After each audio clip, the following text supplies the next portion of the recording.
mwami turakwihaye uno mwanya w'ijambo ryawe turagukeneye turakwifuza.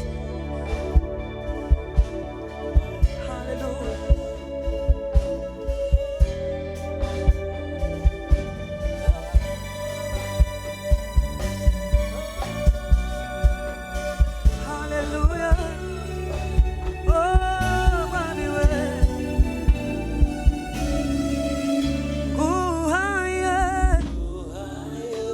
Mutima wanjye ganza umutima wanjye haleluya nkoresha icyo ushaka bidurire icyuma cyawe mukunzi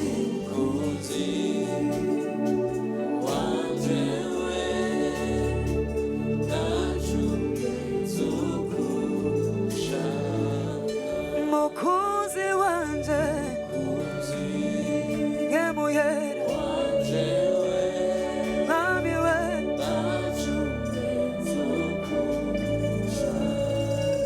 mukunzi wanje nk'umuyera nkajewe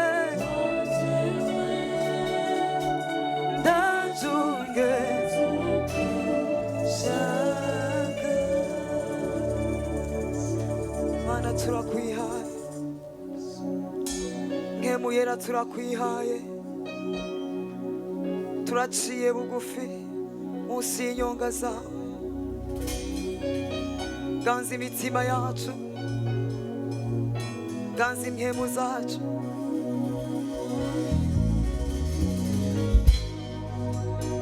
haleluya haleluya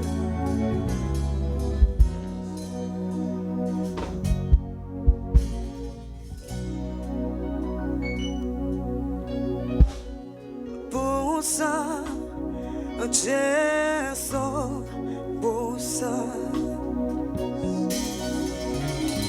busa Yesu busa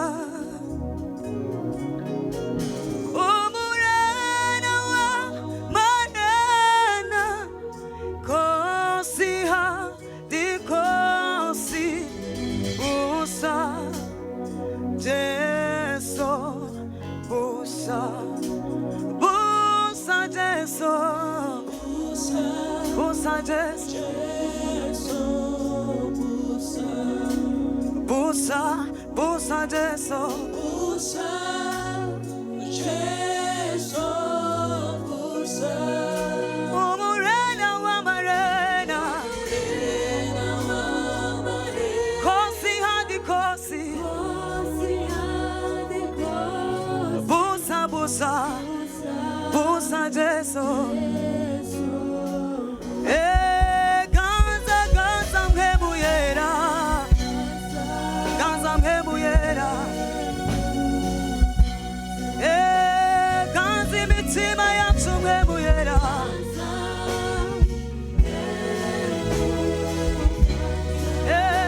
uri umwami w'Isiyoni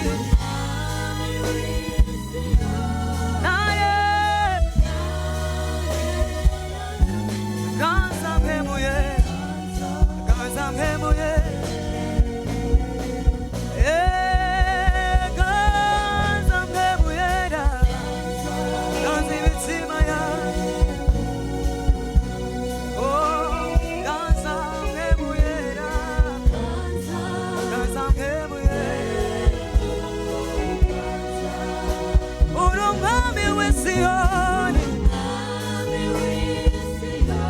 naye ganza imitima yacu ganza Mpwemu Yera ganza Mpwemu Yera ganza Mpwemu Yera ganza imitima yacu turagukeneye muri uno mwanya w'ijambo turakwifuza uri umwami w'Isiyoni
Amavuta mitabaza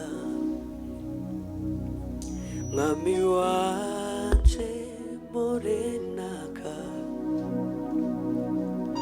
ubwo usaza usambonere kure mwami wanje tuzajyane Amavuta mitabaza mwami wanje morenaka ubwo uzaza uzambonere kure mwami wanje tuza Amavuta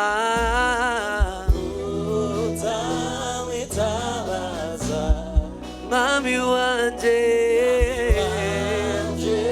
morena ubwo uzaza uzambonere kure mwami wanje Amavuta mwami wanje morena ubwo uzaza Yesu we Yesu we mwami wanje Amavuta mwami wanje ubwo uzaza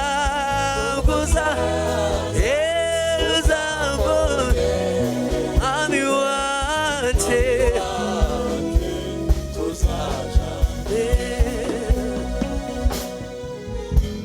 sukama amavuta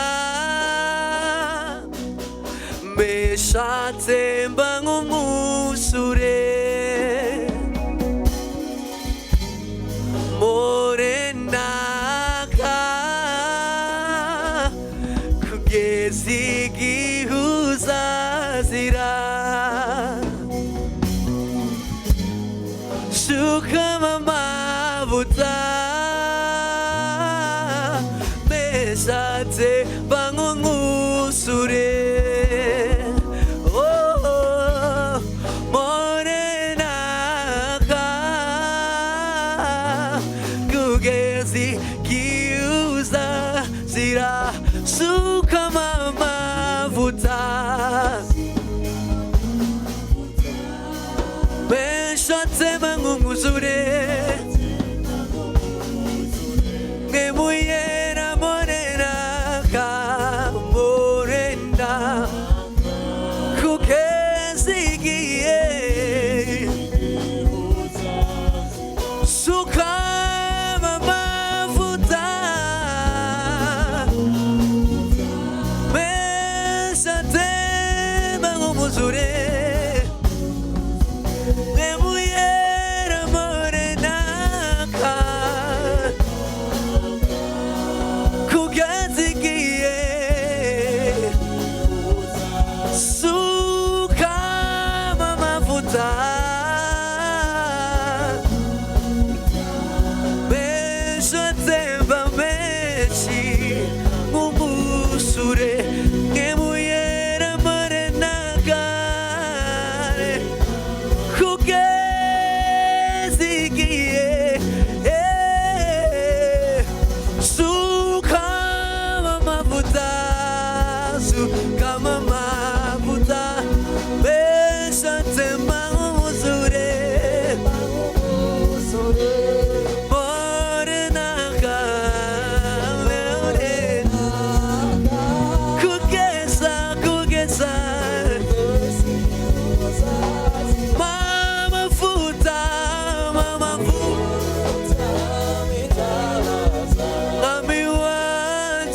mwami wanje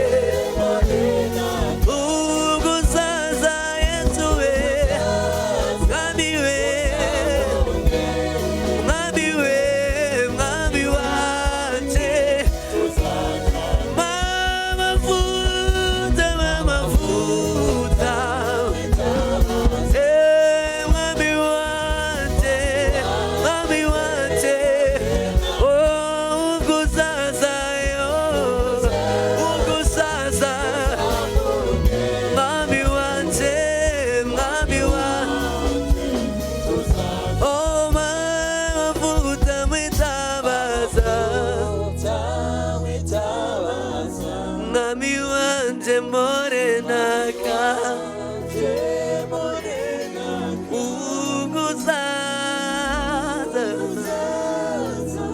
usambone kure mwami wanje mama vuta mitabaza mwami wanje uguzaza yo usambone kure mwami wanje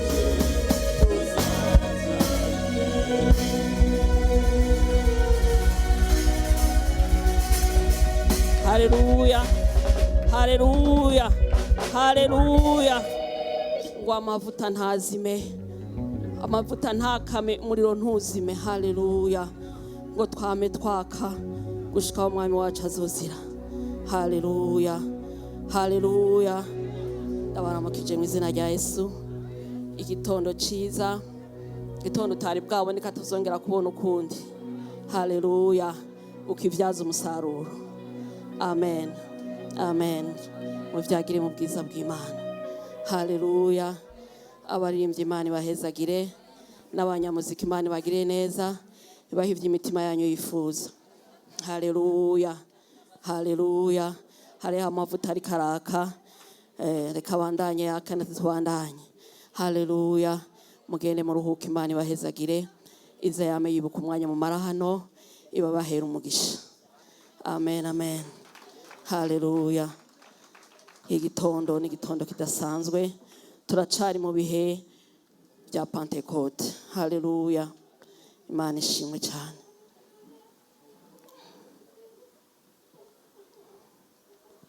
Amavuta ntazime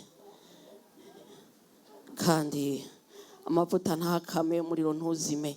Haleluya. Imana ishimwe cyane.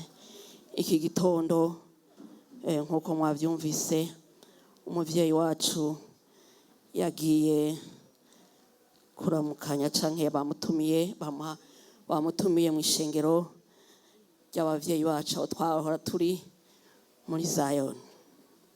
Haleluya. Imana ishimwe cyane. Igitondo rero turavugana ku ijambo rivuga ngo akamaro k'amavuta mu buzima bwacu, k'amavuta ya Mpwemu Yera mu buzima bwacu. Haleluya. Akamaro k'amavuta ya Mpwemu Yera mu buzima bwacu. Imana ishimwe cyane. Abo twari kumwe mwiyinga riheze hagati mwiyinga, twaravuganye ko Mpwemu Yera ameze nka diama, afise amafasete menshi. Haleluya.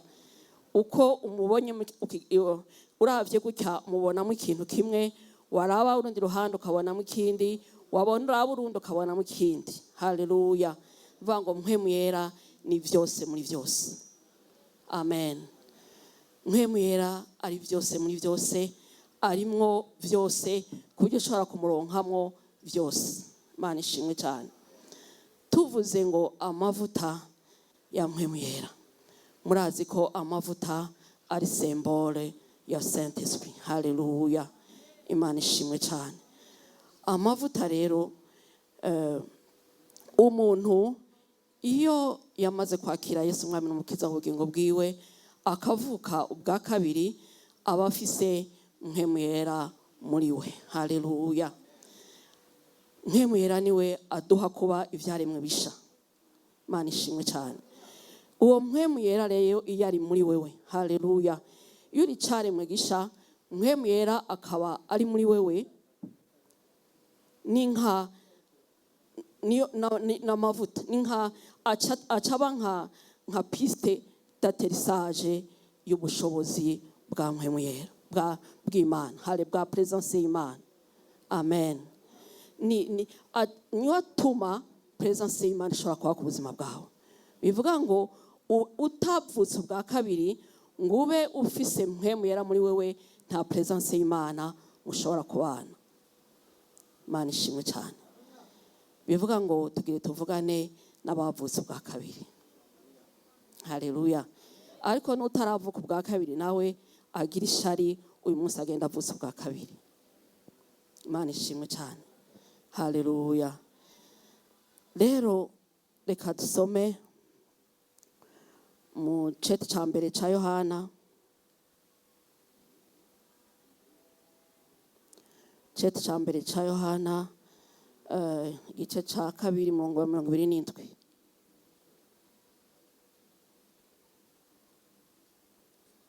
Cete cya mbere cya Yohana igice cya kabiri umurongo wa 27. Sinzi ko vy'Imana wajara dusomera.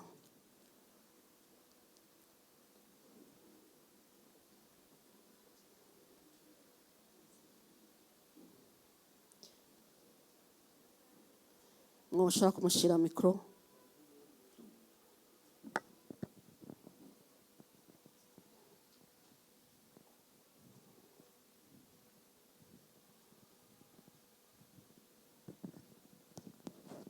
Cete cya mbere cya Yohana igice cya kabiri umurongo wa 27 haravuga ngo mweho ukurobanuzwa amavuta mwarobanujwe nawe kuguma muri mwebwe, namwe ntimurinda kugira uwo kubigisha, ariko nk'uko kubarobanura kwiwe kubigisha byose, kandi ari ukukuri atari ibinyoma, kandi nk'uko kwabigishije niko muguma muri we. Amen.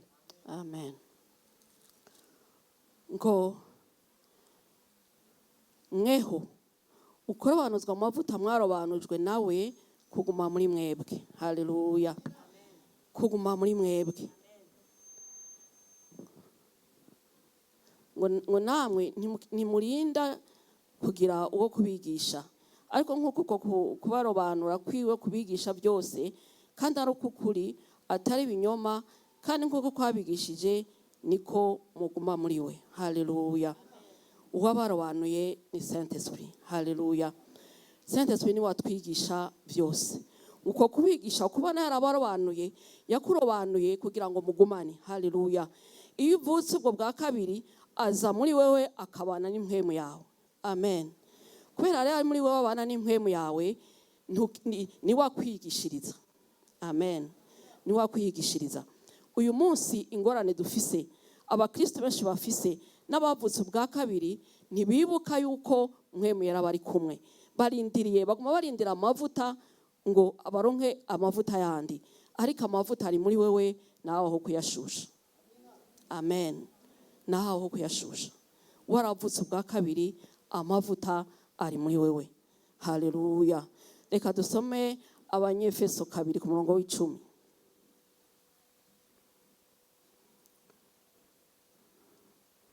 Ndaramukije n'ishengero riko riradukurikirana. Abanyefeso 2 ku murongo w'10. Abanyefeso igice cya kabiri umurongo w'10 havuga ngo kuko iyo niyo yaremewe byose, kandi niyo ibeshejeho byose, mu kurongora abana benshi ngo ibazane mu bwiza. Byari Abanyefeso 2 umurongo w'10. 2 umurongo w'10. Abanyefeso igice cya kabiri umurongo w'10 havuga ngo kuko turi biremwa byayo, twaremewe muri Kristo Yesu ngo dukore ibikorwa byiza, ivyo Imana yateguye kera ngo tubigenderemwo. Amen. Amen. Ngo turi biremwa vyayo, twaremewe muri Yesu Kristo. Mvuga ngo twabyawe n'ico Yesu Kristo yakoze ku musaraba. Uri caremwe gisha, wabyawe n'amaraso ya Yesu Kristo, kugira ngo ukore ibikorwa byiza Imana yateguye ngo tubigenderemwo. Bivuga ngo umuntu ataravuka ubwa kabiri, ibikorwa akora ni ibikorwa by'imfagusa. Naho byaba byiza gute imfagusa. Ariko wewe wavutse ubwa kabiri, Mpwemu Yera mukaba muri kumwe, ibikorwa ukora byose birandikwa, haleluya. Ngo ivyo bikorwa bizodukurikirana, bizoduherekeza twaho tuzogenda. amen. Ni ukuvuga ngo wewe ufise Mpwemu Yera muri wewe, wewe wavutse ubwa kabiri, ufise ayo mavuta ya Mpwemu Yera muri wewe, wahamagariwe gukora ibikorwa vyiza ivy'Imana yateguye tutarabaho. Amen. Yatubwiye ngo tubigenderemwo. Imana idufashe. Uyu munsi nk'uko nari mvuze, abantu benshi bahindiriye amavuta kugira ngo bashobore kuja mu bikorwa, bashobore gukora ibikorwa. Hariho amavuta yo kuja mu gikorwa runaka muri ministeri runaka, aho no kukwambika ubushobozi bwo gutuma ugenda mu gikorwa kanaka. Ariko ibikorwa vyiza Imana yateguye, uwo wese yavutse ubwa kabiri ateza gukora ibikorwa mu nzu kwa data. Amen. Ivyo bikorwa nivyo bizoguherekeza, nivyo bizokwambika ibitsibo. Imana ishimwe cyane. Nariko mvuga rero ngo udafise amavuta ya Mpwemu Yera muri wewe, ari we Mpwemu Yera nyene, nta bushobozi, nta presence y'Imana ishobora kuba mu buzima bwawe. Amen. Niyo mpamvu Yesu agomba kuduga mu ijuru, yabanje guhumekera kubigishwa biwe, arababwira ngo akira Mpwemu Yera. Haleluya. Kugira ngo bamara kurindira wa munsi w'ubushobozi uzoshobore kugeraho bushikira. Amen. Yabanje kubabwira ivyo biri muri Yohana 20:22. Ngo yabahumekeye ko ababwira ngo akira Mpwemu Yera. Amen. Ariko arababwira kandi ngo mugende murindire muzoronka ubushobozi niyabazako. Presence y'Imana izoza, ariko iza kubera mwamaze kuronka Mpwemu Yera muri mwebwe. Amen. Amen. Turakeneye Mpwemu Yera muri twebwe, turakeneye kuko niyo ushobora guhamagara presence y'Imana mu buzima bwawe. Urakeneye kugira amavuta, kumenya neza ko muri wewe hari amavuta ya Mpwemu Yera, ukavuga ngo ko mfise ayo mavuta ya Mpwemu Yera, presence y'Imana yashobora kuza umwanya wose uri kurasenga, uko mfise assurance yuko Imana ishaka kugenderera aho uri hose, kumva ko Imana ishaka kugenderera, kuko hariho piste d'atterrissage y'ubushobozi bwayo muri wewe. Haleluya. Amen. Haleluya. Aya mavuta rero tuamvuze ngo tuvuge ngo akamaro k'aya mavuta mu buzima bwacu. Amen. Akamaro ka mbere nuko aya mavuta igihe umaze kuronka Mpwemu Yera muri wewe arakweza. Haleluya. Burya ingorane abantu bafise bibaza ko bazoza mu gakiza ari uko ibintu byose babanze kwishira ku ruhande, bamaze kwezwa.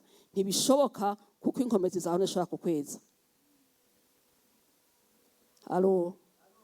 Haleluya.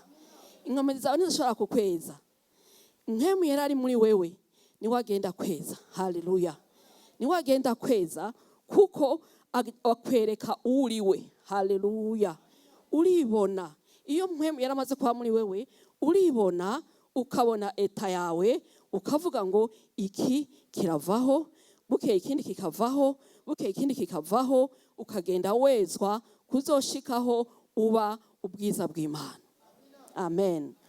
Ingorane nuko abantu bavuga ngo nzogenda gukizwa, nzogenda kuvuka ubwa kabiri, ibi byaha byose byamvuyeko, ntuzoshobora, uzorinda utaha utarashobora kuvako, inkomezi zawe zishaka kugukiza. Imana idufashe. Dukizwa n'ubushobozi, twezwa n'ubushobozi bwa Mpwemu Yera. N'amavuta ya Mpwemu Yera ari muri twebwe, agenda akwereka uriwe, ukagenda uvuga ngo uyu munsi iki kimere gutya. Imana ishimwe. Mwibuke Zakayo. Zakayo, Yesu yamubwiye ngo uyu munsi ndarari wawe. Haleluya. Amaze kumubwira ngo ndarari wawe, Yesu amaze kuza kwa Zakayo, ntiyabwiye Zakayo ngo usubiza bya bindi wanyaze, subiza. Ariko Zakayo yaciye yimenya. Haleluya. Yaciye yimenya, caravuga ngo ibyo narenganije aba ndabasubiza inshuro 4. Nibi navyo ndabihabora uko yari yabyanyazaboro. ibi ndabikora uku, ibi ndabikora uku. Yesu yabimubwiye, ariko kuko yari yamaze kumurikirwa muri we, yaciye yimenya uwo ari we. Haleluya.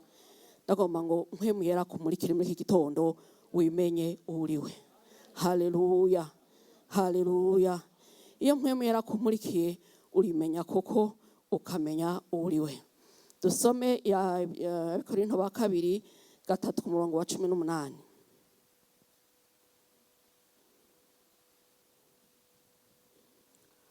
Abikorinto ba kabiri 3:18. Havuga ngo tweho twese ko tutitwikiriye mu maso tukerekana nk'icirore ubwiza bw'umwami, turahinduka tugashushanywa n'iyo shusho, tukava mu bwiza tukaja mu bundi, nk'abahindurwa n'umwami ari we Mpwemu Yera. Amen. Amen. Ngo nk'abahindurwa nande? Na Mpwemu Yera. Ngo twebe ko tutacitwikiriye, vuga ngo tweko twamaze kubona umuco, tweko twamaze kuva mu kutamenya. Haleluya. Twamaze kuvuka ubwa kabiri, turi ivyaremwe bisha, twamaze kuja mu muco. Haleluya. Ko tweko tutacitwikiriye, ngo duca tugenda. Haleluya. Ngo ntitucitwire mu maso, ngo tukerekana nk'icirore ubwiza bw'umwami. Haleluya. Kuko uri icaremwe gisha, urinda kugaragaza muri wowe ubwiza bw'umwami. Haleluya. Uko ugenda icaha kigenda kikuvako, niko ugenda nawe ugaragara ko ubwiza bw'umwami. Amen. Ngo tugenda tugaragara ko ubwiza bw'umwami, twagenda duhinduka, ngo duhindurwa na Mpwemu. Haleluya. Tuva mu bwiza tuja mu bundi. Uyu munsi no waheba iki, uzosanga usa gutya, ejo uheba iki usanga ugeze aha, ejo uheba iki ugasanga abantu bakubonye honyene baravuga ngo by'ukuri urya muntu yarakijijwe, by'ukuri urya muntu hari ico yaronse, yarahindutse. Haleluya. Asigaye asanu. Uzorabe nk'abantu bari barishwe n'inzoga canke barishwe n'itabi, iyo arihevye aca atangura kuyagayaga, agatangura usa neza. Haleluya. Imana ishimwe cyane. Imana irakeneye ko tugenda turahinduka, ngo duhindurwa ariko na Mpwemu Yera. Haleluya. Ntuzobibaze ngo uzokwihindura, ntibishoboka.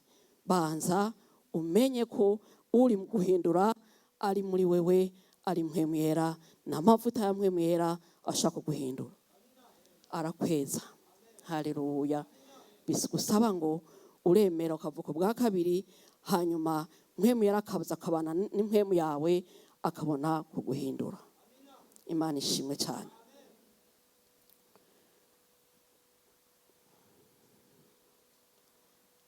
Luka 19:8.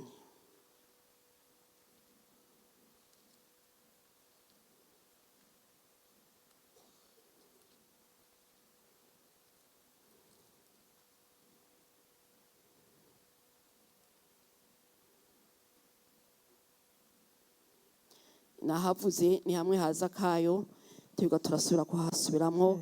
Ni hamwe haza kayo ingene yaciye avuga ngo ngo katuhabasomeye kugira ngo Zakayo arahagarara, abwira umwami Yesu ati, raba mugenzi, umugabane w'itunga ryanje ngira ndawuhe aboro, kandi umuntu wese nagunze ndabimurihe kane. Amen. Amen.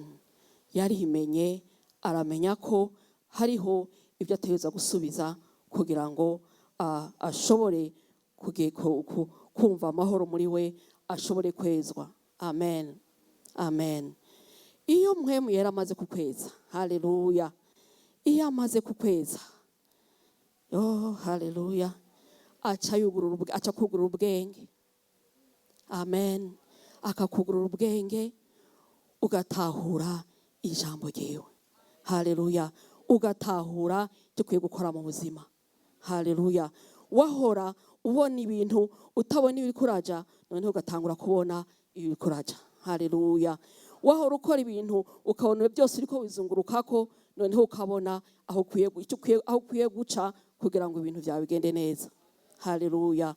Akakugura ubwenge. Mwene data, turakeneye ubwenge mu madomene yose y'ubuzima. Amen. Ibintu byose tubamwo turakeneye ubwenge bw'Imana. Amen. Iyo Imana ikuguruye ubwenge, haleluya, iyo Imana ikuguruye ubwenge, ibintu byose birahinduka. Amen. Uwari umunyantege nkacika umunyenkomezi.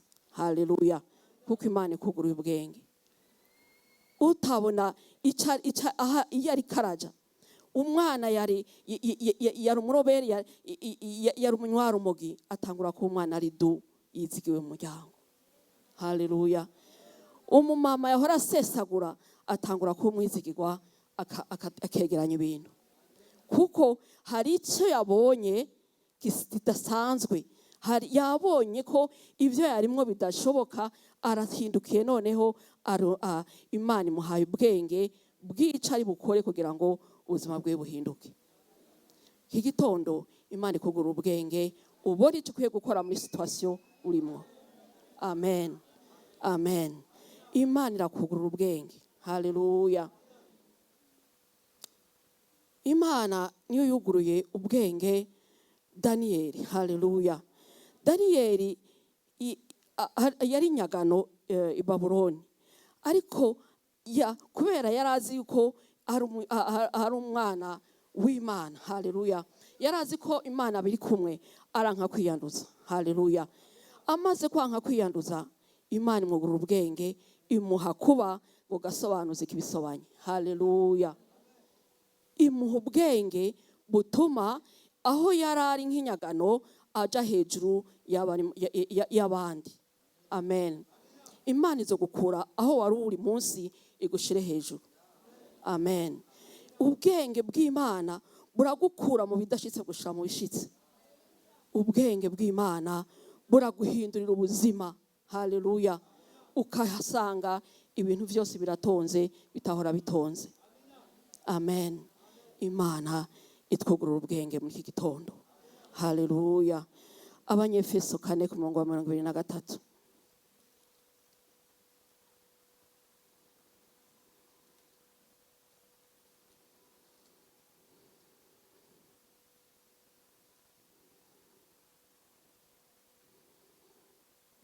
Abanyefeso gice cya 4:23.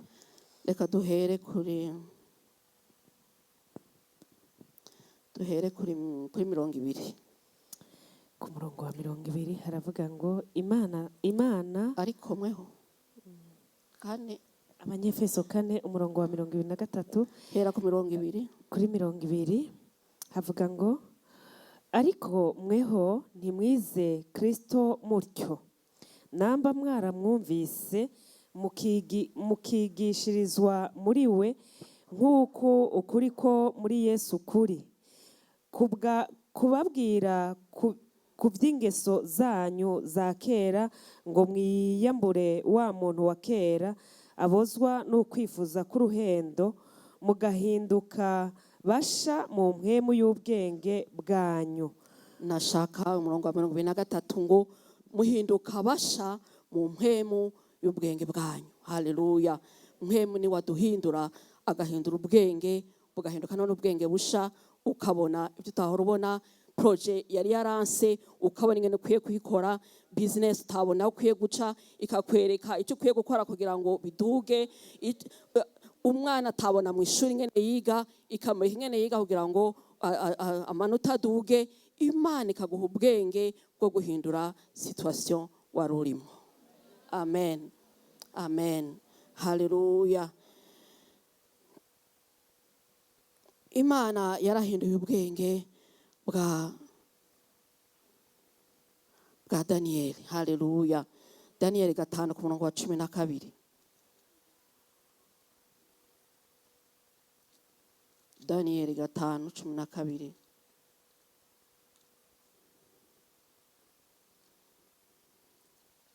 Daniyeli gice cya 5 umurongo wa 12. Umurongo wa 12 haravuga ngo kuko muri uwo muntu daniyeli uwo umwami yise beruteshaza habonetsemwo ubwenge bw'agahebuza no kumenya no gutahura no gusobanura inzozi no kumenya amajambo ahiritswe yabaye gasobanuzi k'ibisobanye. Enda rero nibahamagare daniyeli nawe aravuga uko bisobanura. Nashakira ijambo ngo yamenye yarafise ubwenge budasanzwe, ariko si uko yari yarabwamanye, nuko yari afise Imana muri we. Haleluya. Ni Mpwemu Yera yamuhaye ubwenge bwo kuba gasobanuzi k'ibisobanye. Haleluya. Uyu munsi Imana iguhe gusobanura ibisobanye. Haleluya. Imana ishimwe cyane. Iyo imaze kukungura ubwenge, haleluya, iyo imaze kuguha ubwenge, iyo yakwejeje ikakugurura ubwenge, icya gatatu nuko ica igushira mu kugutegura mu ibanga. Haleluya. Igushira ahantu, igutegura, ikubaka mu ibanga, kagutegura mu ibanga aho ata muntu akubona. Haleluya. Ubu hari kandi utahari. Imana ishimwe. Urashobora kuba utahari ukaba mu isengero ukumva ko muri wewe ufise ibyo ushaka gukora, ufise ijambo woza kuvuga, ufise ibindi byose wokora, kumva ko muri wewe uri kurabira gukora, ariko ntitukubone, na apotre ntakubone. Haleluya. Ntuboneke kuko Imana yaguhishije. Haleluya. Iguhisha kubera iki? Kugira ngo ikubake, kugira ngo ikwigishe, ejo uzoba umuntu ahambaye. Haleluya. Iraguhishika kugushira ahantu abantu bakakubona batakubona. Haleluya. Menye ko Dawidi Imana yamwigishirije iyo yari kuragira intama. Abavyeyi biwe bari bazi ko aho hantu hari dubu, hari intambwe, hari biki, ariko ntibigeze bavyiyumvira kuko Imana yari muhishije. Amen. Iyo Imana yaguhishije nta kubona. Niyo uri mu kibazo urahamagara ntibakwibuka. Ugatabaza nk'ubu ukavuga nk'ubu ndi mu bitaro, tukavyumva kandi twaratugenda kuraba abandi, we ntituze no kukuraba. Kubera iki? Hari impamvu Imana yagutware hari ahantu, hari ikirikira kwigishirizayo. Amen. Ugasanga uri ahantu batariko barakubona kandi bakubona, ukamenga hariho abantu baca bababazwa n'ivyo bintu, ugatangura guta n'ishengero canke bagatangura kwita ku mwikomo, ku barongozi, ariko sibo, nuko muri uwo mwanya uri ahantu hahishijwe. Imana ishimwe. Uri ahantu hahishijwe ku buryo batakubona. Imana idufashe. Ico gihe ntuze widoge. Haleluya. Ntuze widoge kuko sibo, Imana iraguhishije. Dawidi na se yaramwibagiye. Aravuga ngo Samweli agiye kumusiga amavuta, arahamagara avuga ngo mpamagarira abahungu bawe bose. Barahamagara abandi bose, ntibuka ko hariho Dawidi. Gushika Samweli abaza ngo nta wundi ufise. Niwe ntigeze yibuka ko hari uwundi afise. Ariko hariya yarari Dawidi, yagwanye n'idubu, agwana n'intambwe kugira ngo ejo azoneshe Goliyati. Amen. Uyu munsi ibyo uri kuracamo, nimba ari bona bigoye bikomeye, emera kubicamwo kuko ejo uzonesha Goliyati wawe. Amen. Haleluya. Irakuruka bicamwo pe, n'ubukene bukagukubita pe, n'uwahora guha ntaguhe, ukaba ahantu pe wibagiwe, ariko uri kurategurwa. Amen. Wewe gusa ubone ko atacaha urimo, umenye wo muri kumwe ko Mpwemu Yera ari muri wewe, ufise amavuta hamwe Yera muri wewe, ibisigaye ejo azogushira ahandi hantu. Amen.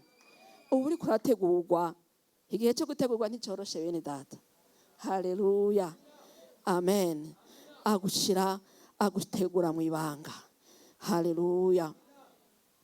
Reka dusome mu itanguriro 40 umurongo wa 15 n'uwa 14. Murabe ingene wibagirwa kandi wa itanguriro 40 Yosefu baramwibagiriye mu ibohero kandi yari yagiriye neza umuntu. Haleluya. Tanguriro cha 40 umurongo wa 15 umurongo wa 14 n'uwa 15. Maze unyibuke niwamara kumererwa neza. Maze uzunyibuke niwamara kumererwa neza. Uzuntabare ndakwinginze umvugire kuri Farawo unkuze muri iyi nzu. Kuko nasahuwe nkuwe mu gihugu c'Abaheburayo nino naho nta caha nakoze cotuma banshira muri iri bohero. Soma ku murongo wa 23. Ariko wa mukevyi mukuru ntiyaruha yibuka Yosefu aramwibagira. Amen. Yosefu bamushize mu ibohero, ahurirayo n'abandi bantu, arabarotorera indoto zabo. Biba kwa kundi, bibaye kwa kundi, arabwira umwe kuko umwe yarapfuye ubundi nawe asubira mu kibanza ciwe, abwira wa wundi asubiye ibwami ngo uzuntabare unyibuke, uzumvugire ku mwami, muri ibohero ndarivemo ntaco ndiko mbohe ubusa. Ariko ngo aramwibagira, ntiyigera amwibuka, ntiyigera yibukana bya bindi byose byabaye, aramwibagira. Aha ku 41 ku murongo wa mbere avuga ngo haheze imyaka 2 yose atasuye kwibuka ko bari kumwe na wa muntu mu ibohero. Ariko ni kwari kugira ngo Yosefu azoveyo ashigwa hejuru. Haleluya. Yariko ariga, yari kumwe n'imbohe, kuko ngo muri prison Yosefu bari bamugize umukuru w'imbohe. Yariko ariga, Imana yariko iramu perfection, yariko iramutegura neza kugira ngo azoshobore kugera igihugu ca Egiputa. Amen. Aribagirwa pe aribagirwa. Bazokwibagira, ariko ni wabuzi ko batakwibagiye ari icaha urimwo, wewe gusa ugumye umutima, ntiwihute gushavurira abantu, ntiwihute kwidoga, ariko urindire Imana izogushira ahakwiye mu gihe gikwiye. Amen. Yosefu baramwibagira. Haleluya. Ariko Imana yaramwibutse. Amen.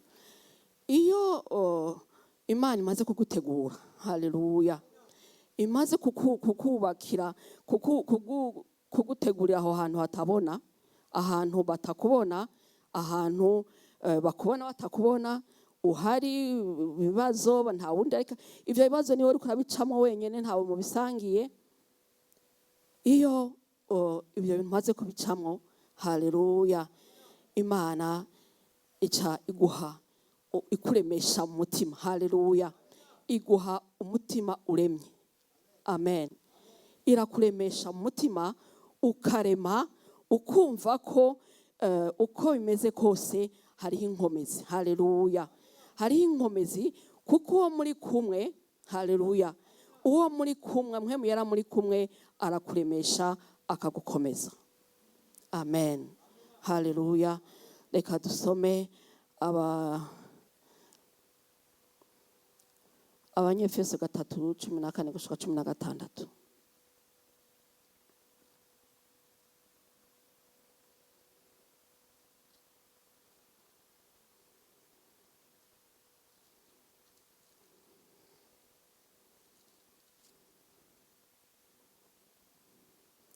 Hariho ndiko ndabwira. Haleluya. Ureme iminsi yawe igiye kuza. Haleluya. 3:14-16. Nico gituma mfukamira Data wa twese, uwo imiryango yose yo mu ijuru n'iyo mu isi yitirirwa, ngo abahe nk'uko itunga ry'ubwiza bwiwe riri kuremeshwa n'ubushobozi imbere mu mitima mubihawe na Mpwemu wiwe. Amen. Amen. Mpwemu w'Imana ni waguha kurema mu mutima. Haleluya. Ureke kuja kurondera abantu, ureke kuja gushavurira abantu, ureke kugenda kurondera naka ngo wari wagufasha. Wewe uwumire kuri mpwemu yawe, mpwemu Imana ari muri wewe ni wazokuremesha. Haleluya. Kandi azokuremesha nta na kimwe uzosanga watakaje, kuko iyo akuremesheje aguha amahoro adasanzwe. Haleluya. Haleluya. Reka dusome muri Daniyeli 6:10.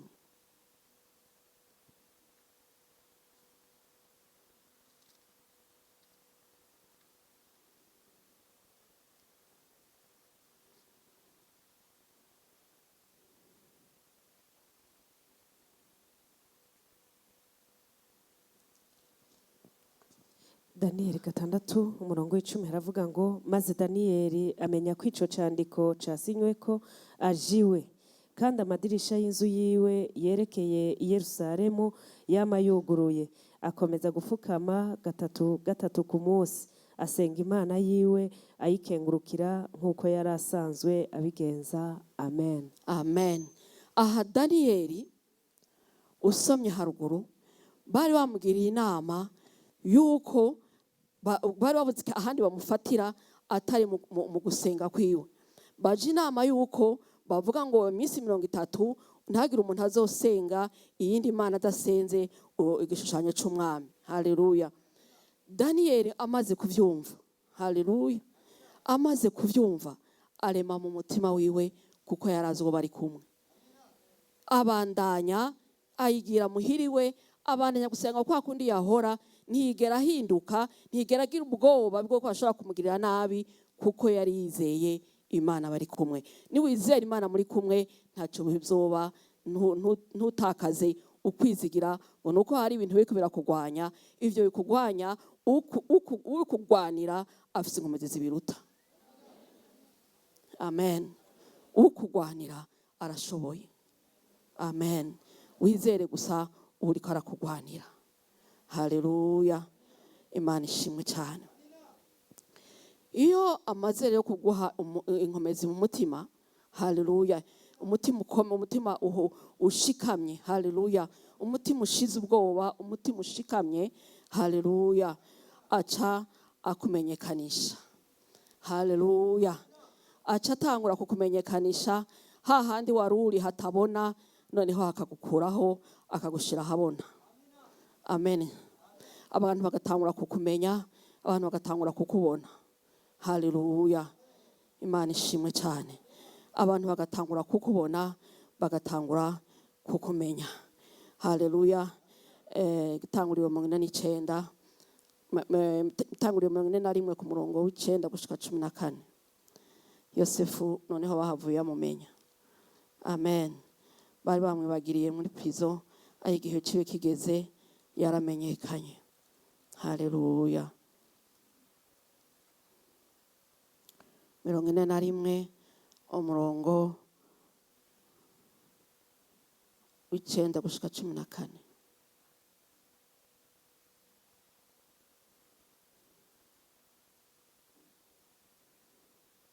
Tanguriro igice ca 41 umurongo w'9 avuga ngo maze wa mukevyi mukuru abarira Farawo ati uyu munsi nibutse ibyaha vyanje, ca gihe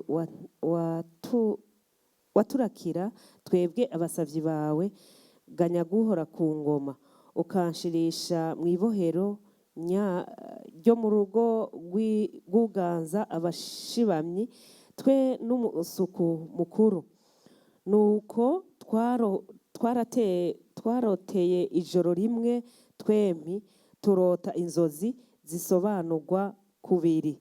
Twari kumwe n'umuhungu w'umuheburayo aho hantu, umugurano w'uganza abashibamyi, tumurotoreye inzozi zacu arazidusobanurira nk'uko twazirose, azidusobanurira umwe ukwiwe uwundi ukwiwe.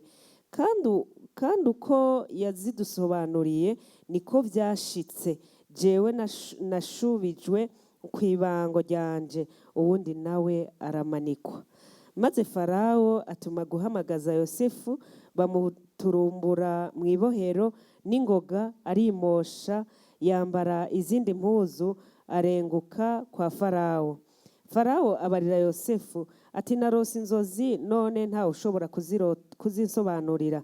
Maze numvise bavuga ko wewe bakurotoreye inzozi gusa ugashobora kuzisobanura. Yosefu yishura Farawo. Urageza ngaho. Haleluya. Wa mukevyi. Aha kuri 41 mu murongo wa mbere bavuga ngo haheze imyaka 2 ikwiye Farawo ararota. Wa Yosefu yamaze iyo myaka 2 arindiriye ko wa muntu amwibuka, ariko ntiyari bwamwibuke. Ariko igihe kigeze. Haleluya. Igihe cy'Imana kigeze. Bwira muri kumwe igihe cy'Imana kigeze. Haleluya. Igihe cy'Imana kigeze uribukwa. Haleluya. Barakwibuka kuko igihe cy'Imana cyageze. Amen. Igihe cy'Imana ngo kigeze, Farawo arota inzozi. Haleluya. Inzira z'Imana. Bavuze ngo aho Imana itunze urutoki haba hari inzira. Inzira z'Imana. Ngo Farawo arota inzozi, aburuzi murotorera. Wa mukevyi aca yibuka uwo bari kumwe mu ibohero. Yosefu aba aributswe. Haleluya. Yosefu aba arengukijwe imbere y'umwami. Haleluya. Kuko igihe cyari kigeze. Amen. Amen. Reka dusome muri Samuel wa mbere. Igice cha Samuel wa mbere 17:28. Samuel wa mbere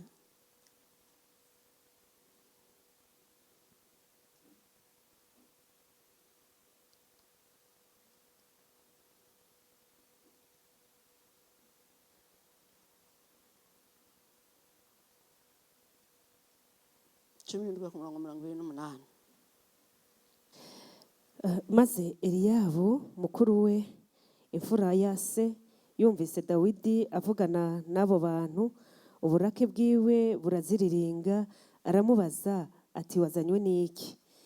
Mbega bwa butama wawusigaranye nde mu bugaragwa?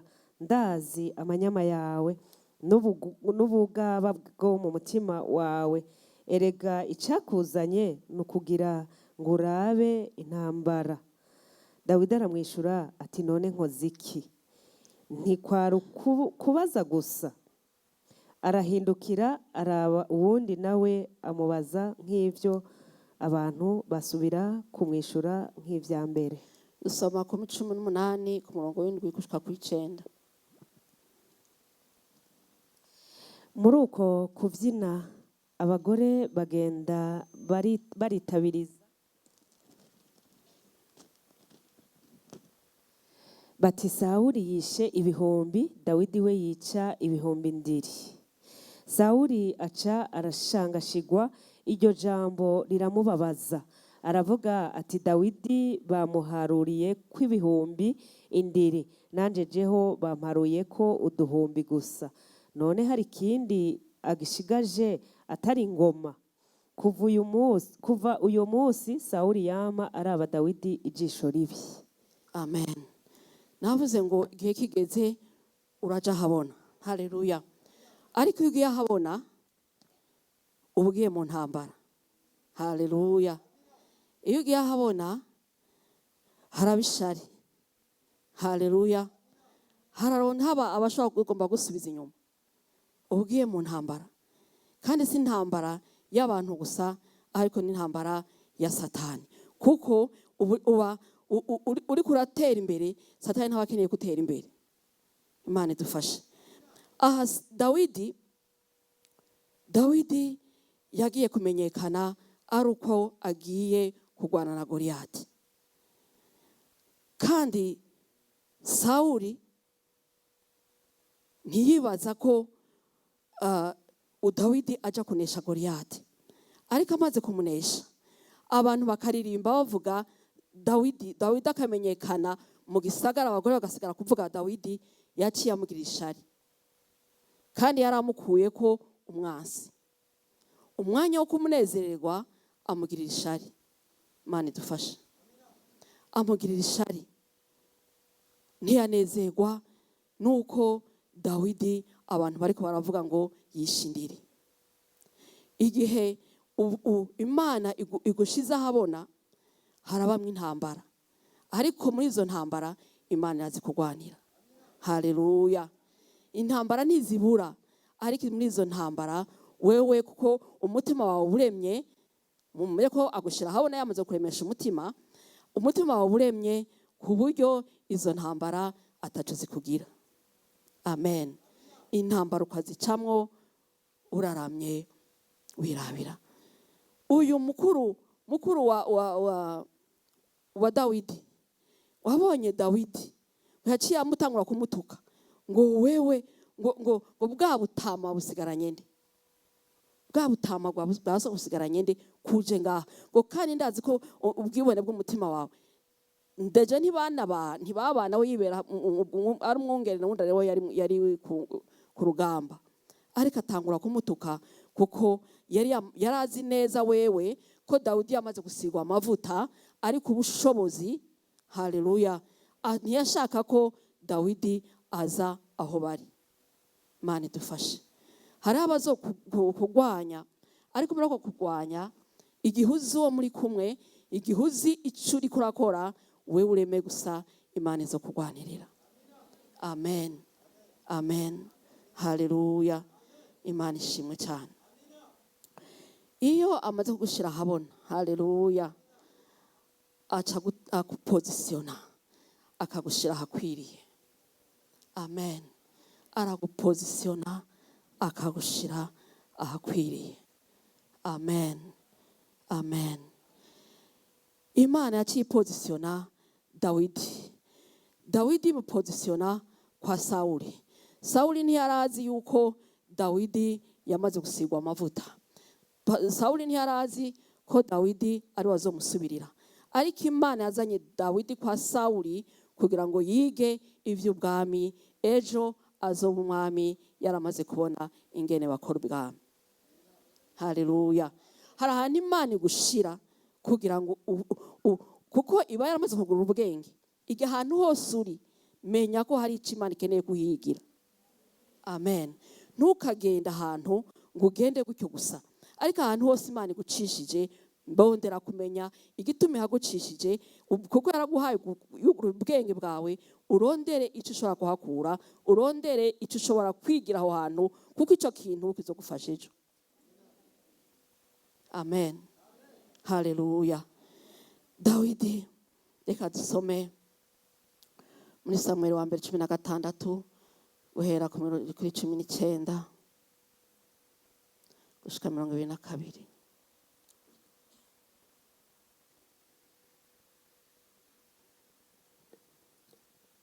Samuel wa mbere 16 murongo wa 19 havuga ngo nuko Sawuli atuma intumwa kuri Isayi ati murungikire umuhungu wawe Dawidi umwe aragira intama. Nuko Isayi yabira indogoba ayishira kwa imitsima n'umukuza w'urusato wuzuye vino n'umwagazi w'impene, abirungikana umuhungu wiwe Dawidi ngo abishikanire Sawuli. Nuko Dawidi ashitse kwa Sawuli arenguka imbere yiwe. Sawuli aramukunda cyane, amugira umutwaza ibigwanishwa. Maze Sawuli atuma kuri Isayi aragusavye Dawidi ngo amugendanire kuko amushimye.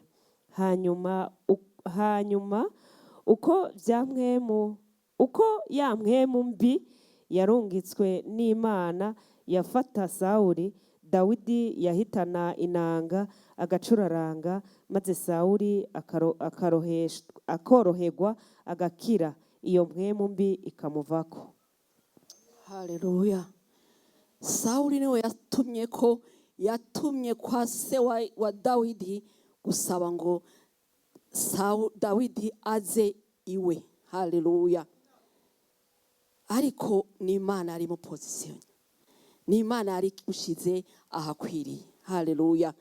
Imana imuzana kwa Sawuli atazi ikintu na kimwe, atazi ko yamaze gusigwa amavuta, atazi ko ari azomusubirira, ariko aramuzana amushiriwe, kandi ngo aramukunda, aramwiyegereza ku buryo bajana ahantu hose kugira ngo Dawidi yige ivy'ubwami. Haleluya. Imana iramupozisiona. Ntugire ubwoba, haraho Imana igiye kugupozisiona. Haleluya. Imana ishimwe cyane. Reka turabe mu itanguriro naho ingene Imana yapozisiyonye Yosefu. Haleluya.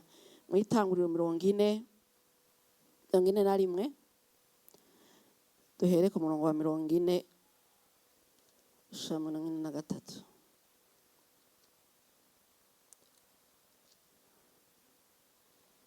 Itanguriro 41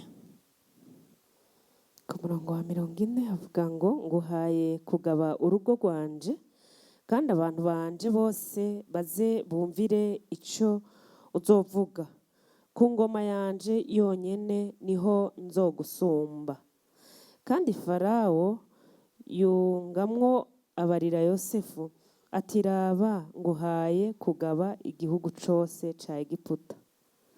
Nuko Farawo aca yiyambura impeta iri kw'ikimenyetso yo ku rutoke rwiwe, ayambika Yosefu ku ntoke, amwambika impuzu zera nziza, amwambika n'umugufu w'izahabu mw'izosi, amuha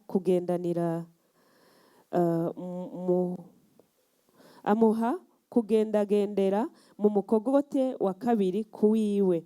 Bakagenda barasemerera imbere yiwe bati nimumupfukamire. Nukwamuha kugaba igihugu cose ca Egiputa. Amen. Amen. Haleluya. Iyi Imana igushize ahakwiriye. Haleluya. Iyi Imana igushize ahakwiriye, abahora bakugwanya baragupfukamira. Haleluya. Ivyahora bidashoboka birashoboka, ivyari binyantege nk'ibicika ibinyenkomezi. Haleluya. Kuko Imana igushize ahakwiriye. Yosefu Imana imushira imuhuza na Farawo kugira ngo abe umwami, abe icegera c'umwami. Haleluya.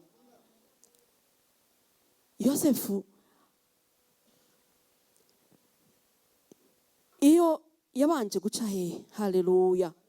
Yabanje guca muri prison. Haleluya. Yabanje guca muri prison. Haraho Imana igucisha ahantu, haraho Imana igucisha ahantu hatoroshe kugira ngo ikuduze. Iminsi yose Dawidi yamucishije kuba ibwami, yamucishije kuba ibwami. Haleluya. Yamutwaye ibwami. Ariko Dawidi bambe Yosefu yabanze guca muri prison kugira ngo ashobore gushika ibwami. Haraho Imana igucisha mu kinogo ariko akuduza hejuru. Amen. Neo ni wanka Imana igucishije. Amen. Kuko iyo nyene igupozisiona ahakwiriye. Haleluya. Iramushira Yosefu wa wundi yari muri prison, Yosefu wa wundi yari nyagano, ivyo vyose uwo mwanya birahera. Haleluya. Acika premier ministre. Ngo baramupfukamira, bamuha impeta y'ubwami, bamugenda basemerera, bamucisha mu gihugu cose ca Egiputa. Haleluya. Avuye muri prison. Ntaco bitwaye ahuri, wewe gusa laba ibiri imbere. Imana ishaka gupozisiona aharengeye aho ashobora kwibaza. Dawidi Yosefu nigera yibumvira yuko zova muri prison ngo aje kuba premier ministre, ariko Imana yarabikoze. Haleluya. Kandi ijya Mana ya Yosefu niyo Mana yawe uyu munsi. Ivyo yakoreye Yosefu ishaka kubigukorera. Amen. amen. Haleluya.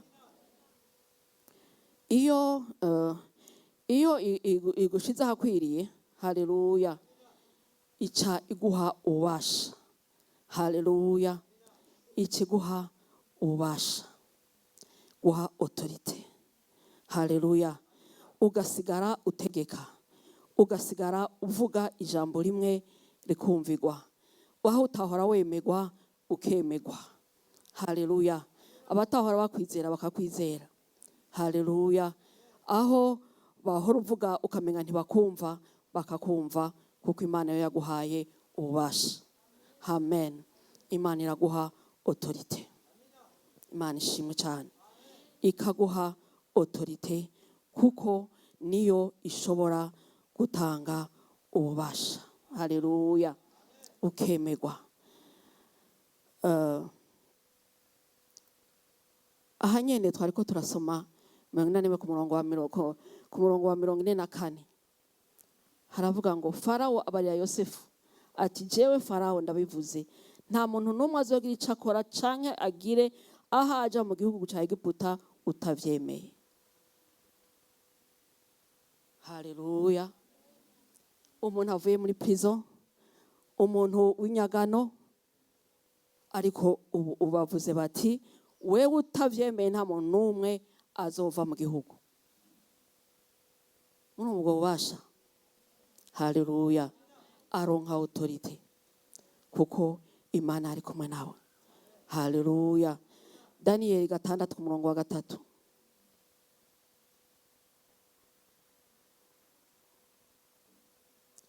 Wa 3 no wa 4.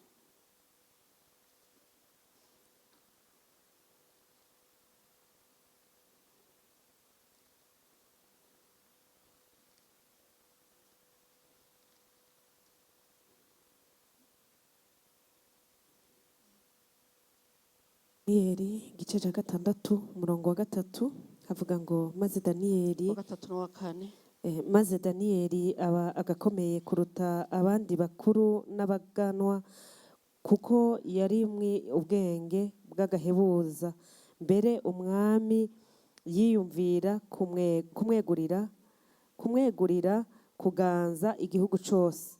Maze ba bakuru n'abaganwa baherako barondera urwitwazo rw'ico borega Daniyeli ku by'igihugu, ariko bamubura ko urwitwazo na rumwe canke igitiriganye, kuko yari umwizigirwa, ntaboneke kw'amafuti canke igitiriganye na kimwe. Haleluya. Ngo biyumvira, umwami yiyumvira kwegurira igihugu cyose Daniyeli. Kandi Daniyeli yari nyagano, ntiyari uwo muri ico gihugu, ariko kuko Imana yari kumwe nawe kubw'ubwenge, kandi Imana yari yamupositionye ahantu. Imana, haleluya, Imana imuha ububasha bwo kuganza, aganza. Yari uwa 3 bwa mbere, ariko ngo umwami yiyumvira no kumwegurira igihugu cyose. Amen. Kuko Imana ari kumwe nawe. Ntutinye. Haleluya. Ntutinye ivyo uriko uracamwo, ntutinye bariko barakugwanya. Haraho ushobora kuba uri ku kazi ukasanga akazi menga bariko barakugwanya, ariko menya ngo Imana niyagupositiona ntawe uzoshobora kuza kugukuraho, kuko izotanga autorite. Haleluya. Haleluya. Iratanga ububasha, ntawe ushobora kuza kugenderako. Imana ishimwe cyane. Haleluya. Imana ishimwe. Umwanya uriko uragenda, katubandanye. Haleluya.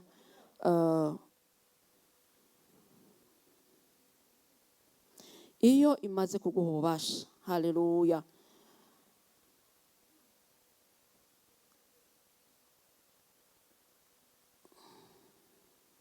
reka tubanze dusoma aka kantu kamwe gusa. Luka 10 ku murongo w'9.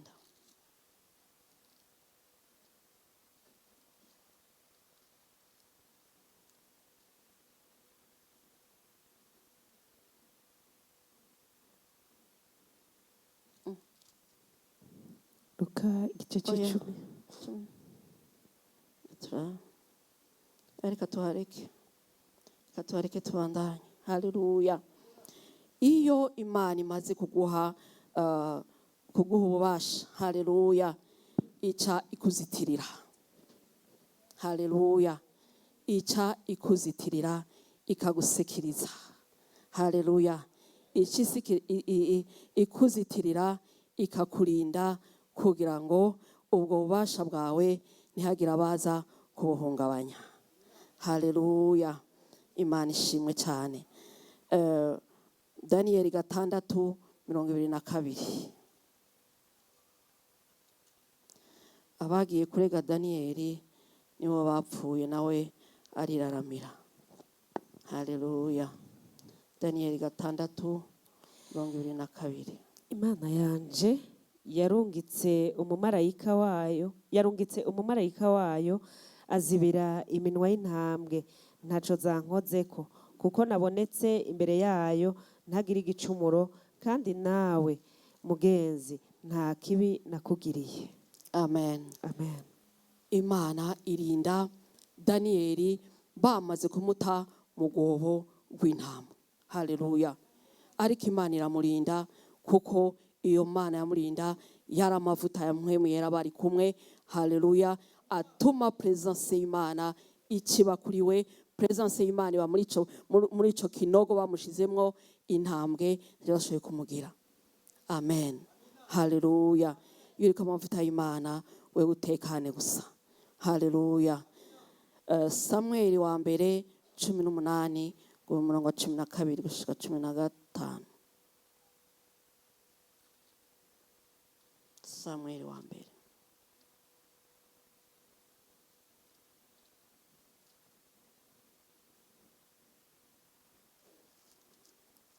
Igitabo ca mbere ca Samueli igice ca 18 umurongo wa 12 kugeza kuri 15. 12 haravuga ngo, maze Sawuli atinya Dawidi kuko Uhoraho yari kumwe nawe, ariko we akaba yamuvuyeko. Nico catumye amwigizayo akamugira umugabisha w'ingabo 1000, akama atabarana nazo amajana maza. Kandi Dawidi yagira ikiganza ciza mu byo yakora byose, kandi Uhoraho yari kumwe nawe. Maze Sawuli abonye ukuntu agira ikiganza ciza aramutinya. Amen. Amen. Sawuli yaciye atangura gutinya Dawidi, kandi ariwe yari yamuzanye. Haleluya. Sawuli yari umwami, Dawidi yari usanzwe, ariko acaragira igitinyiro imbere y'umwami. Haleluya.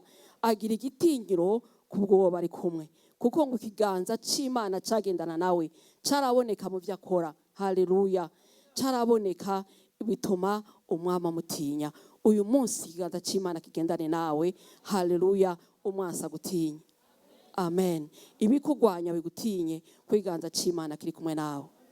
Amen. Amen. Haleluya. Muri Zaburi ya 105 umurongo wa 15 navuga ngo, ntihagire ukora kuwona asize. Haleluya. Imana irihaniza ngo uwo yasize amavuta ntihagire umukorako. Amen. Iragusekiriza, kuko hari amavuta yayo ari ku buzima bwawe. Mpwemu wayo ari ku buzima bwawe, urisekirize, ntugire ubwoba, ntihagire guhagarika umutima, kuko ibikugwanya izo ariko bigwanya ya mpwemu muri wewe, nayo ishoye kwigwanira, izokwigwanira. Haleluya. Izokwigwanira kandi kugwanire. Imana ishimwe cyane. Amen. Iyo imaze, haleluya, imaze kukuzitirira, haleluya, ikigukurako ingoko, ikigukurako imitwaro. Haleluya. Ikigukurako imitwaro. Yosefu, haleluya. Yosefu yari afise umutwaro munini wuko yari inyagano. Haleluya.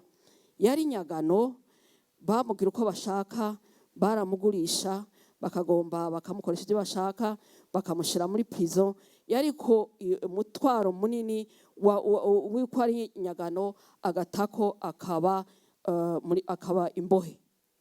Ariko haleluya, imana imukurako ivyo vyose. Amen.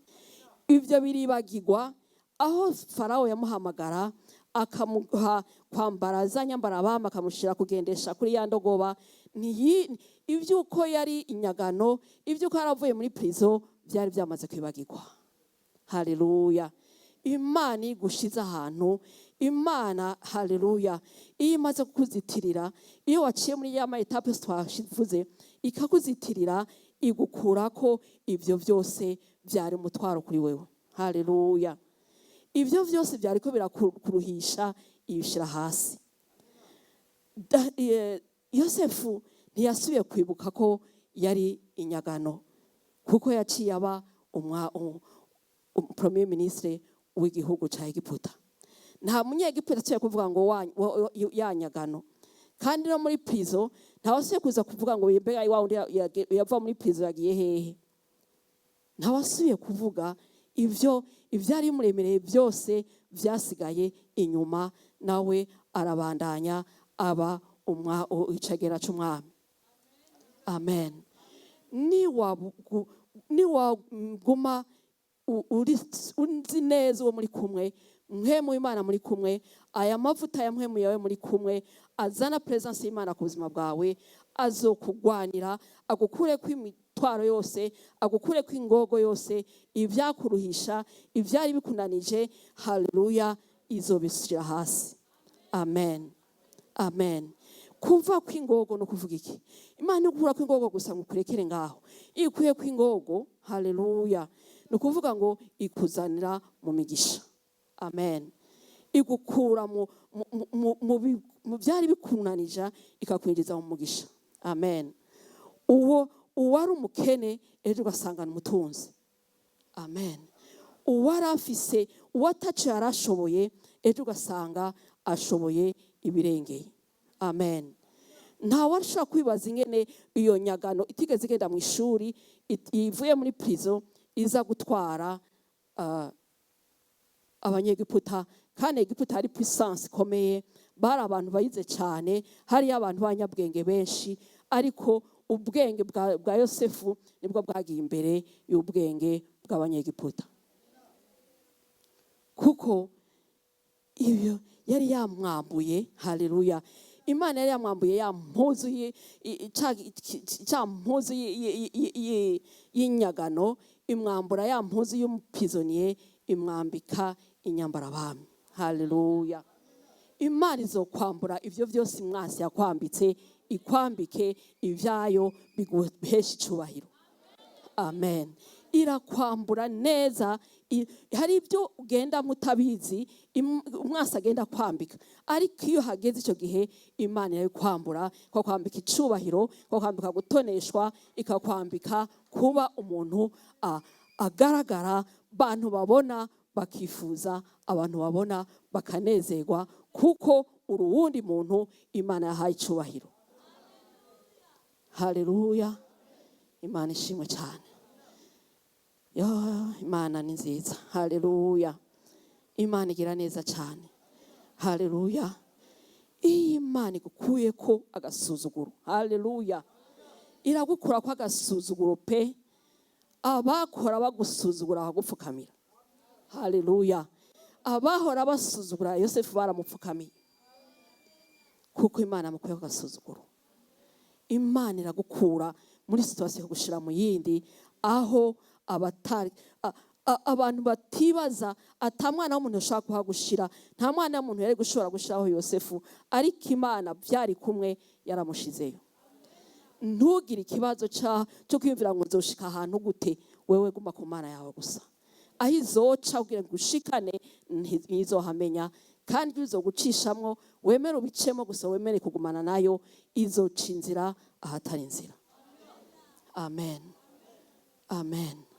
Haleluya. Iyaciriye inzira Yosefu nawe gucira inzira. Haleluya. Imana ishimwe cyane.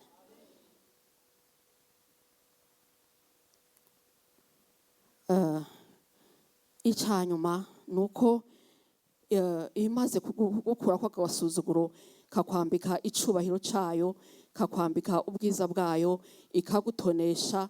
haleluya, ikigushira mu ntsinzi ukagendera muri destine yawe, haleluya, ikigushitsa muri destine yawe ukagendera mu ntsinzi, ukagenda wemye, ukagenda haleluya uriko amavuta y'Imana koko, haleluya.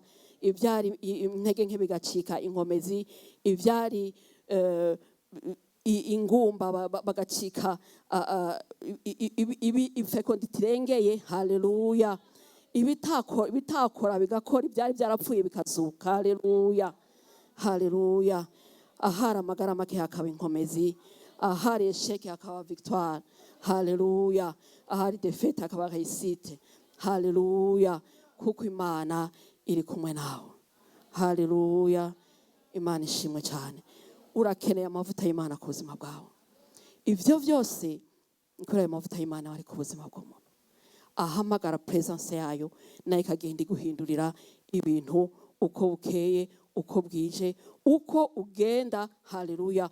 Uko ugenda ugaburira iyo mpwemu yawe, impwemu y'Imana igenda nawe yagukigwa, uko ugenda watsa uyu mpwemu, uko ugenda bigenda ibintu bihinduka, nayo igenda igushoboza ibirengeye, ejo ugasanga ugeze ahantu ata muntu yo kwibajije ko wahashitse, ariko Imana izohagushitsa, kuko ni Imana itananirwa, ni Imana ishobora byose, haleluya, haleluya. Imana ishimwe cyane. Samuel wa mbere 17 gushika 17:49.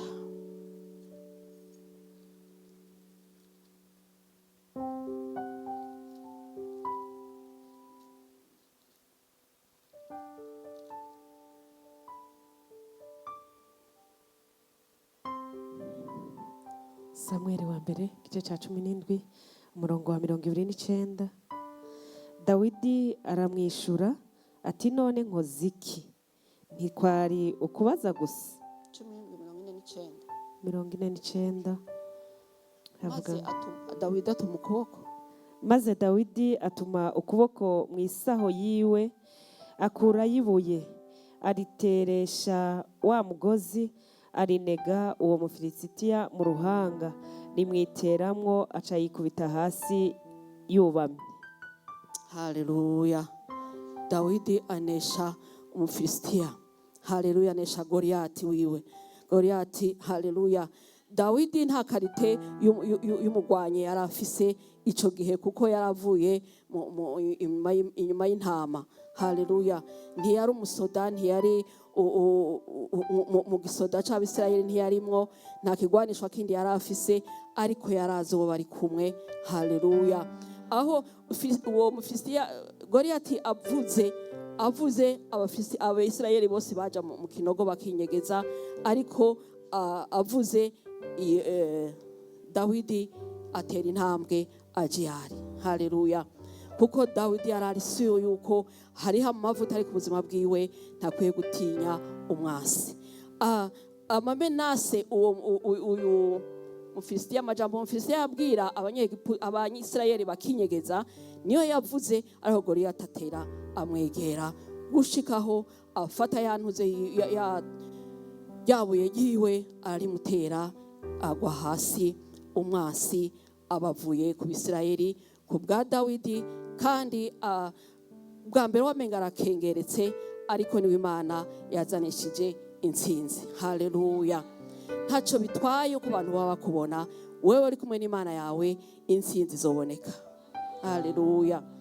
Ntiwikengere, kandi ndagumana kubwire, ntugakengere n'uwundi muntu iyo yasizwe amavuta, iyo afise amavuta ya Mpwemu Yera, kuko ntumuzi, ntuzi ico Imana ikiramukoresha. Niwamukengera, amavuta yiwe azokugwanya, umwanya ugufasha kugwana, amen. Abantu bajanye na Dawidi ku rugamba, amaze kuva kunesha, amaze kuja kwa Sawuli akaja ku rugamba, abantu bajanye na Dawidi bari abantu ngo babakene cyane, bafise ibibazo byinshi cyane, ariko kuko bemeye kujana na Dawidi, byose byarahindutse, baba abantu babatunzi cyane, gushika hariho batanze ibintu byinshi mu kubaka ingoro y'Imana, kuko bamenye ko Dawidi yafise amavuta bashaka kujana. umuntu ari kumwe na Mpwemu Yera ntukamukengere kuko ejo hiwe ntawuzi. Amen. Nkuko nawe utakwiye kwikengera kuko ejo hawe ni heza. Ejo hawe hashobora kuba hanini cyane kuko utashobora kuvyibaza. Mwene data, rondera gusa kugumana amavuta ya Mpwemu Yera muri wewe. Rondera kumenya ko haleluya niya Mpwemu Yera ari muri wewe, nimwagumana nta kabuza muzoshobora kuba muri situation mbi kuko wewe yaje kuduha ibintu ngo tube mu buzima ndenga kamere. Haleluya.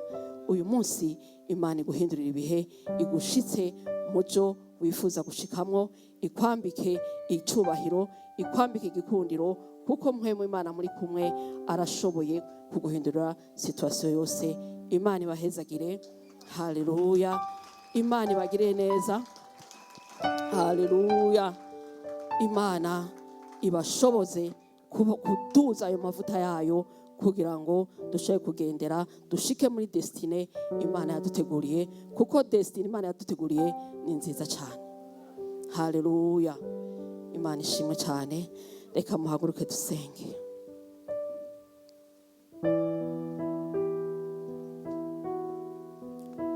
Turasenga umwanya mutoyi. Haleluya.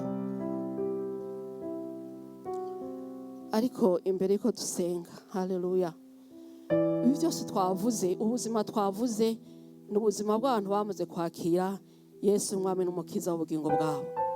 Niba uri hano utari bwamwakire, haleluya, uvuga uti nanjye naracitswe, ibyo bintu hamwe no mwakira no ushobora kubibamwo, uduze ukuboko tugufashe. Haleluya. Uduze ukuboko niba uri hano wumva wo kwakira Yesu umwami n'umukiza kugira ngo nawe ushobore kugendera mu nsinzi aya mavuta hamwe mu yeru yaronke, ushobora kuduza ukuboko tukakwakira.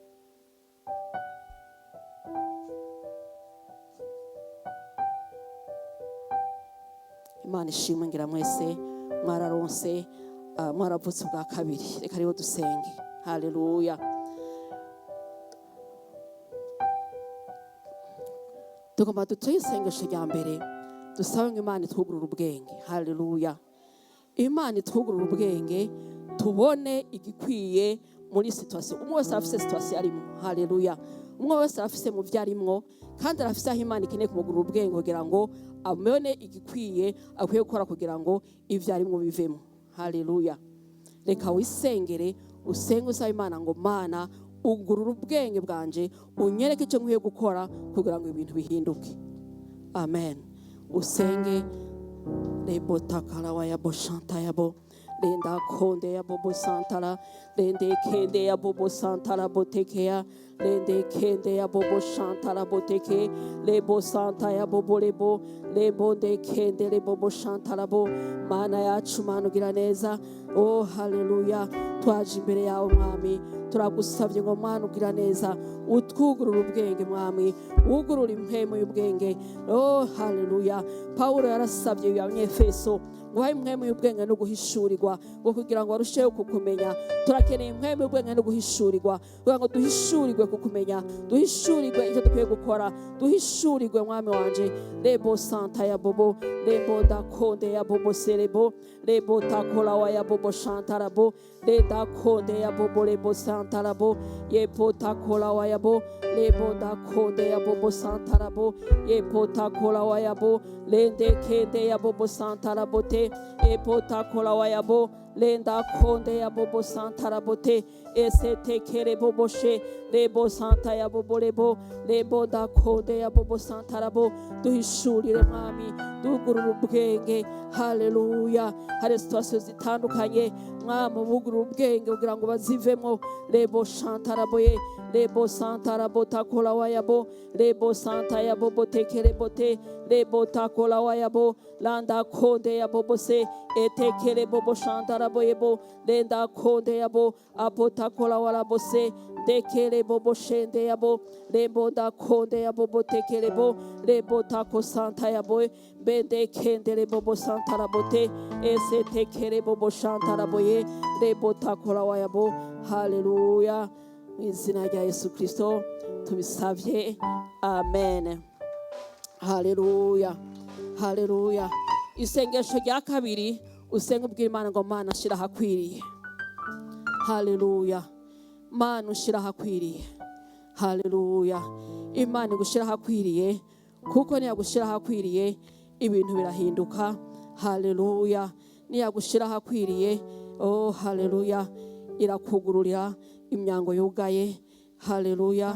Irakuduza igushira handi hantu. Haleluya. Aho ubona ivyawe uko bigomba. Haleluya. Saba Imana ngo Mana shira hakwiriye. Wewe uraza hakwiriye. Haleluya. Hariho ushobora kuba uri ahantu aho uratariho Imana ikeneye kuba. Haleluya. Urashobora kuba uri ahantu aho uri atariho wateza kuba. Haleluya. Ariko bwira Imana ngo Mana nshira hakwiriye, kuko Imana igushira hakwiriye uja gusanga ari heza. Haleluya. Ni heza kandi hari bikwiye byose. Lebo tako santa yabo, lebo da konde yabo botako santa raboye, lebo tako lawa yabo boshanta rabo, lebo da konde yabo botako santa rabote, epopo tako lawa yabo, lebo da konde yabo bosanta rabotekea, lebo tako santa yabo boshete lebo, lebo da konde yabo, apopo tako lawa yabo, lebo da konde yabo bosanta rabote, kete lebo boshanta rabo, lebo da konde yabo boshanta rabote, lebo tako sete lebo boshanta rabote, lebo bosanta yabo, lebo da konde lebo boshanta rabote, lebo tako santa ya, le da konde yabo boshanta rabote, lebo boye bobo santa ya, lebo da konde yabo bosanta rabote, lebo tako ya waya bobo shende lebo, le da konde ya bobo takola wa ya bobo, la boda konde ya bo, lebo santa ya bobo shente lebote, lebo takola wa ya bobo shanta rabote, lebo takola wa ya bobo shanta raboye, lebo da konde ya bobo santa rabota kola wa ya bo, ye popo tako, lebo da konde ya bobo shanta rabote, e potako santa ya bore, lebo da konde ya bobo santa rabote kereboye, lebo takola wa ya bo. Haleluya. Haleluya. Imana ishimwe cyane. Oh haleluya. Tusenze mu izina rya Yesu. Haleluya. Mama Apotre akunda kuvuga ngo iyo wugaye akanwa kawe wawugaye destine yawe. Haleluya. Reka gusenga wugaye umunwa kuko ni igihe cyo kuvuga. Haleluya. Imana ishimwe cyane. Reka dusabe Imana kandi itwambure ibyo umwansi yatwambitse. Haleluya. Igukure kw'ingogo, iguhe gutoneshwa, iguhe gushika. Haleluya. Ikwambure ikintu cyose umwansi yakwambitse kigucinyiza je kikubuza gushika aho wateza gushika, uciyambure. Usabe Imana ngo Mana ingogo yose, ikintu cyose cy'umutwaro cyari ku buzima bwanje ukinyambure kiveho mu izina rya Yesu. Haleluya. Reka usenge uciyambure. Haleluya. Uciyambure wenyine uvuga iki ndaciyambuye mu izina rya Yesu, iki ndaciyambuye, iki ndaciyambuye, iki ndaciyambuye. Haleluya. Lebo sakala wa ya bobo shantaraboye, lebo da kode ya bobo santarabote, lebo tako santa ya bobo shendelebo, lebo da kode ya bobo santaraboteke, lebo tako santa ya bobo she, lebo santa ya bobo sentekereboye, lebo da kode ya bobo santarabote, lebo tako la wa ya bobo shantaraboye, lebo da kode ya bobo tako santa ya bote, popo tako la wa ya bo, lebo da kode ya bobo tako la wa ya, lebo tako santa ya bobo shantarabo, lebo da kode ya bobo santarabo, lebo tako santa ya bobo shantarabo, lebo da kode ya bobo santarabo te, ketere bobo shantarabo yose. Haleluya. Haleluya. Haleluya. Haleluya. Imana ishimwe cyane. Iyo muri ibi bihe, haleluya, aha muri ibintu twavuze uyu munsi, abantu benshi baracika intege bagasubira inyuma, cyane cyane iyo bariko baca ahantu ho kwiga. Haleluya. Hari Imana itwigishiriza, abantu baracika intege. Ariko ngo badusenge tuvuge ngo wirukane impwemu ya esheke na accomplissement, impwemu kubuza ituma udashika gucoteza gushikako. Haleluya. Iyo mpwemu kubuza gushika uco wateza gushikako, urashobora kuba uriko urakora ikintu ugasanga ugeze aha haciye haza ikintu kikubuza gushika wateza gushika. Iyo mpwemu yiyambure mu izina rya Yesu. Lebo tako santa yabo, lebo da kode yabo bo santa rabote, lebo tako lawa yabo, lebo da kode yabo bo santa rabote, lebo tako santa yabo bo lebo da kode yabo bo santa rabote, lebo tako santa ya, lebo da kode yabo bo lebo tako lawa yabo, landa kode yabo bo santa rabote, lebo tako lawa ya, landa kode yabo, lebo tako santa yabote. Ebende kere bobo shenderebo landa konde ya bobo santara bote lebo takola wa yabo landa konde ya bobo santara bote lebo tako santara bo.